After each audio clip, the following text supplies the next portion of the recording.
Hello, welcome back दोस्तों। स्वागत है आप लोगों का हमारे YouTube channel Gupta online tutorial में। दोस्तों, आज के हम वीडियो में बताएंगे भारत के विभिन्न नाम।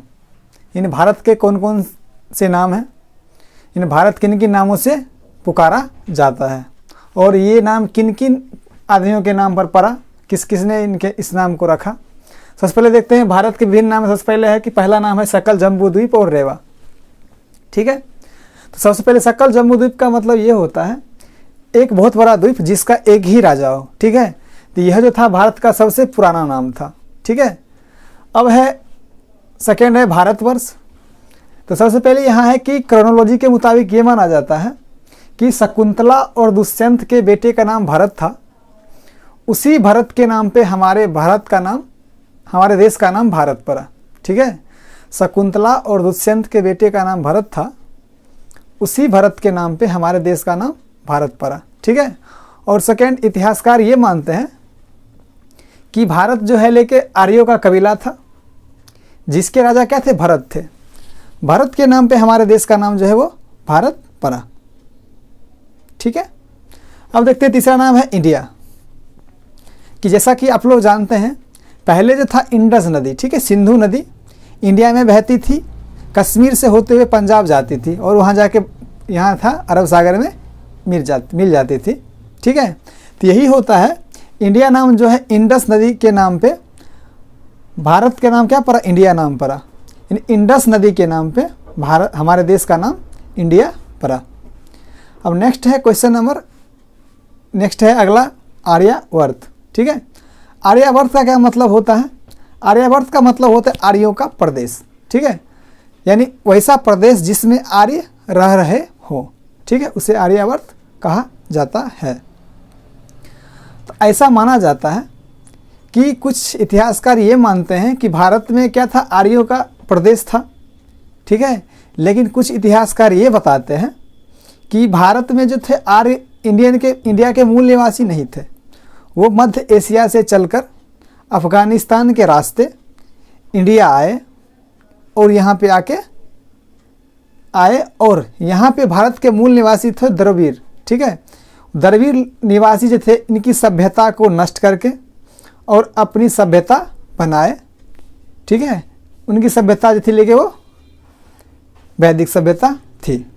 ठीक है, तो यह आर्यावर्त। तो यहाँ आर्यावर्त नाम जो है आर्यों के कारण हमारे देश का नाम क्या पड़ा, आर्यावर्त पड़ा। चूँकि आर्य जो थे कि मध्य एशिया से, ठीक है, सेंट्रल एशिया से अफ़गानिस्तान के रास्ते भारत आए थे और यहाँ आके क्या कि द्रविड़ों की सभ्यता को नष्ट करके, द्रविड़ियन सभ्यता को नष्ट करके अपनी सभ्यता का निर्माण किए। अब नेक्स्ट अगला है कि हिंदुस्तान। ठीक है, हिंदुस्तान नाम जो है मुस्लिम इतिहासकारों ने दिया। मुस्लिम इतिहासकार जब इंडिया आए थे तो सबसे पहले चूँकि वो पढ़ते थे सिंधु नदी को, वो लोग हिंदू नदी पढ़ते थे। ठीक है, चूँकि अरबी भाषा में स्व को ह बोला जाता है, इसलिए क्या है कि मुस्लिम इतिहासकार है सिंधु नदी को हिंदू नदी बोले और यहाँ के लोगों को हिंदू बोले और इसी हिंदू शब्द से हमारे देश का नाम क्या पड़ गया, हिंदुस्तान पड़ गया। ठीक है, तो वही बोलते हैं लास्ट नाम है कि हिंदुस्तान नाम क्यों पड़ा। तो माना ये जाता है कि हिंदुस्तान नाम जो है लेके मुस्लिम, मतलब हमारे जानते हैं कि मुस्लिम इन्वेजर आए थे, मुस्लिम आक्रमणकारी भारत में आए थे। वो मतलब सिंधु नदी को बोलते थे, इंडस नदी को बोलते थे क्या थे, सिंधु नदी को बोलते थे हिंदू नदी। और इसी हिंदू नदी के नाम पे हमारे देश का नाम क्या, वो लोग ही हिंदुस्तान रख दिए। वैसे मैंने लिखा हुआ है कि अरबी भाषा में स्व को ह बोला जाता है, इसलिए सिंधु से बन गया हिंदू और हिंदू से हमारे देश का नाम बढ़ गया हिंदुस्तान।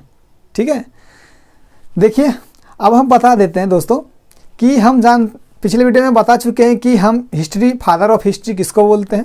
ठीक है, लेकिन ये नहीं माना गया है कि भारत का इतिहासकार कौन है। चूँकि फादर ऑफ हिस्ट्री मेनली बोला जाता है क्या कि यूनान का एक था हेरोडोटस जो था, लेकिन अपने बुक हिस्टोरिका में क्या था, यूनान के राजाओं के बारे में बताया था। उसमें क्या था कि हिस्टोरिका में सबसे पहले ऐसे इतिहासकार थे जो क्रमबद्ध, ठीक है, मतलब क्रम वाइज, मतलब क्या था, पहले कौन था उसके बाद कौन आया, तो क्या करे, एक एक करके बताए थे। लेकिन इंडियन हिस्ट्री में जो है कोई भी ऐसा आदमी नहीं है जिसे भारतीय इतिहास का इतिहासकार कहा जाता हो। ठीक है, तो भारत में जितने भी इतिहासकार थे, यहाँ पे मेनली किसी एक आदमी का नाम इतिहासकार के रूप में नहीं जाना जाता है। ठीक है, भारत में था क्या, भारत राजाओं का प्रदेश था। भारत के राजा थे लेके सभी राजा के दरबार में एक एक चारण कवि हुआ करते थे। चारण कवि करते थे कि राजा की बारे में कविता रचते थे। वो कविता में था कि राजा के बारे में सिर्फ बड़ाई किया करते थे। ठीक है, राजा के बारे में क्या करते थे, बड़ाई लिखते थे और राजा से वाहवाही लिया करते थे। मतलब अगर कोई ऐसा कवि कि राजा के खिलाफ कोई बात लिख देता था या कविता में बताता था तो राजा उससे रुष्ट हो जाते थे और उन्हें क्या करते, दरबार से बाहर निकाल देते थे, चाहे उससे ज़्यादा सम्मान नहीं दिया जाता था। इसलिए भारतीय इतिहास का इतिहासकार किसी विशेष आदमी को नहीं माना जाता है। ठीक है, अब यहाँ है कि जैसे हम लोग जानते हैं कि पृथ्वीराज रासो, ठीक है, पृथ्वीराज रासो में पृथ्वीराज चौहान के बारे में लिखा गया है। यह लिखा था कौन, तो पृथ्वीराज रासो लिखा था चंदवरदाई। ठीक है, यानी पृथ्वीराज चौहान के दरबार में रहने वाले चारण कवि चंदवरदाई ने पृथ्वीराज चौहान की जीवनी को लिखा था पृथ्वीराज रासो में। ठीक है, अगर हम लिखे तो यहाँ पे लिख सकते हैं कि पृथ्वीराज रासो कौन लिखा था,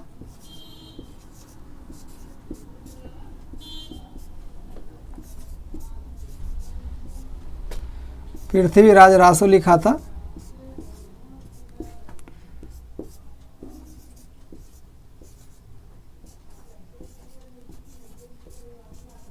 चंदवरदाई नामक चारण कवि।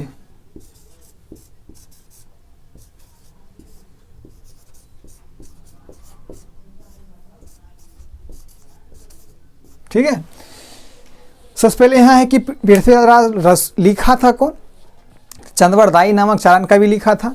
इसमें क्या करता था वो कि पृथ्वीराज चौहान के बारे में सिर्फ बड़ाई बताता था। ठीक है, अब यहाँ है कि एक था कलहन। ठीक है, कलहन जो थे लेके वो कश्मीर के इतिहास के बारे में लिखे थे अपने पुस्तक राजतरंगिणी में। ठीक है, कलहन एक इतिहासकार थे, वो थे सिर्फ कश्मीर के बारे में लिखे थे अपने पुस्तक राजतरंगिणी में। तो चूंकि कलहन सिर्फ कश्मीर के बारे में लिखे थे इसलिए क्या है, उनको पूरे भारत का इतिहासकार नहीं कहा जाता है।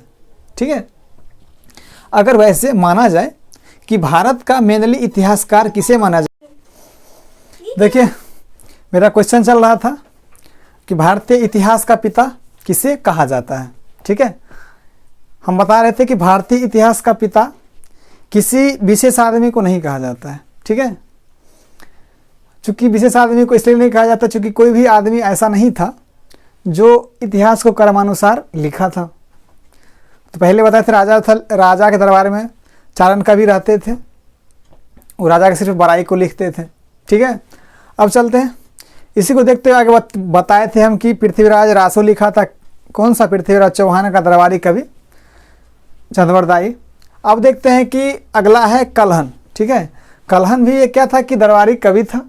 वो था लेके राजतरंगिणी नामक पुस्तक में कश्मीर के इतिहास के बारे में बताया था। कलहन राजतरंगिणी नामक पुस्तक में कश्मीर के इतिहास के बारे में बताया था।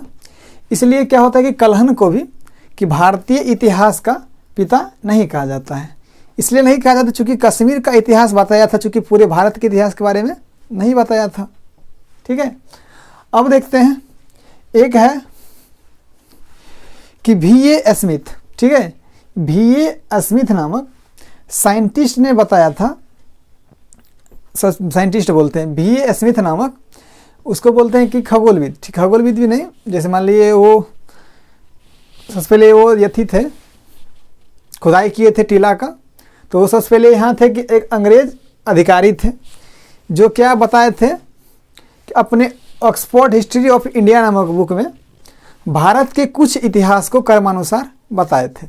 ठीक है, तो V.A. स्मिथ नामक अंग्रेज ने, ठीक है, अंग्रेज अधिकारी ने अपने book the Oxford history of India में भारत के कुछ इतिहास को क्रम अनुसार बताया था। ठीक है, अब नेक्स्ट पॉइंट आ जाता है कि एक था यहाँ पे EH कार, ठीक है। EH कार नामक ब्रिटेन के एक इतिहासकार ने इतिहास का परिभाषा देते हुए बोला था कि इतिहास वर्तमान और अतीत के बीच में एक अनंत संवाद है, ठीक है। मतलब ये कि अनंत मतलब अतीत से ही कोई आदमी वर्तमान को परिचित करता है, ठीक है। ये सबसे पहले किसने बताया था? तो ये बताया था EH कार यानी एडवर्ड इलियट कार नामक इतिहासकार ने, जो कहाँ के थे? ब्रिटेन के थे।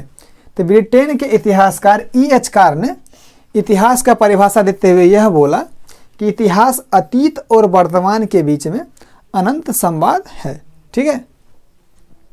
चलिए देखिए, हो गया। अब अगला वीडियो में बताएंगे कि पाकिस्तान का नाम पाकिस्तान किसने रखा, पाकिस्तान शब्द किसने दिया, पाकिस्तान का मांग किस वर्ष किया गया, किसने किया, ठीक है। आज की वीडियो में बस इतना ही। आज की वीडियो में हम क्या क्या बताए थे, भारत के कौन कौन से नाम हैं। तो भारत के 5 नाम बता दिए। फर्स्ट नाम था सकल जम्बूद्वीप, सेकंड नाम था भारतवर्ष, थर्ड नाम था इंडिया, ठीक है। उसके बाद अगला नाम था हिंदुस्तान और एक नाम था आर्यावर्त, ठीक है। भारत के 5 नाम बताए। फिर हम बताए कि भारत के इतिहासकार किसे बोला जाता है। तो हम बता दें कि भारत का इतिहासकार किसी विशेष आदमी को नहीं कहा जाता है, ठीक है, क्योंकि कोई इतिहासकार विशेष लिखा ही नहीं था। तो जो था लेके, क्योंकि भारत में क्या था, राजा का शासन रहता था, तो राजा अपने दरबार में चारण कवि को रखते थे, वो सिर्फ राजा के बड़ाई को बताता था, ठीक है। इसलिए भारतीय इतिहासकार किसी विशेष इतिहासकार किसी को नहीं कहा जाता है, ठीक है। अब हो गया कि हम बताए थे कि पृथ्वीराज रासो को किसने लिखा, तो पृथ्वीराज रासो को चंद्रवरदायी नामक लिखा था चारण कवि ने। इसमें था पृथ्वीराज चौहान के बारे में था। अगला बताए थे कल्हन, कल्हन ने राज तरंगिणी नामक पुस्तक लिखा था। इसमें क्या था, कश्मीर के इतिहास के बारे में था। नेक्स्ट था कि VA स्मिथ नामक, ठीक है, VA स्मिथ नामक अंग्रेज अधिकारी ने दी ऑक्सफोर्ड हिस्ट्री ऑफ इंडिया नामक बुक में सबसे पहले भारतीय इतिहास को क्रमबद्ध परिचित किया था। फिर भी इन्हें इतिहास का पिता इसलिए नहीं कहा जा, चूँकि ये इतिहास के कुछ ही पार्ट को बताया था, ठीक है। अब नेक्स्ट आ गया कि EH कार नामक ब्रिटेन के इतिहासकार ने इतिहास का परिभाषा देते हुए यह बताया था कि इतिहास अतीत और वर्तमान के बीच में अनंत संवाद को बताता है, ठीक है। चलिए दोस्तों, आज की वीडियो में इतना ही। अभी तक अगर आपने मेरे चैनल को सब्सक्राइब नहीं किया है तो मेरे चैनल गुप्ता ऑनलाइन ट्यूटोरियल को सब्सक्राइब करें, साथ ही अपने दोस्तों को ज़रूर शेयर करें, ठीक है। अगर आप चैनल को सब्सक्राइब करते हैं, शेयर करते हैं तो मेरे को मोटिवेट मिलेगा, तो हम क्या करेंगे, तो वीडियो को तेज़ी स्पीड में बनाएंगे, ठीक है। इसलिए अपने दोस्तों को शेयर करना ना भूलें।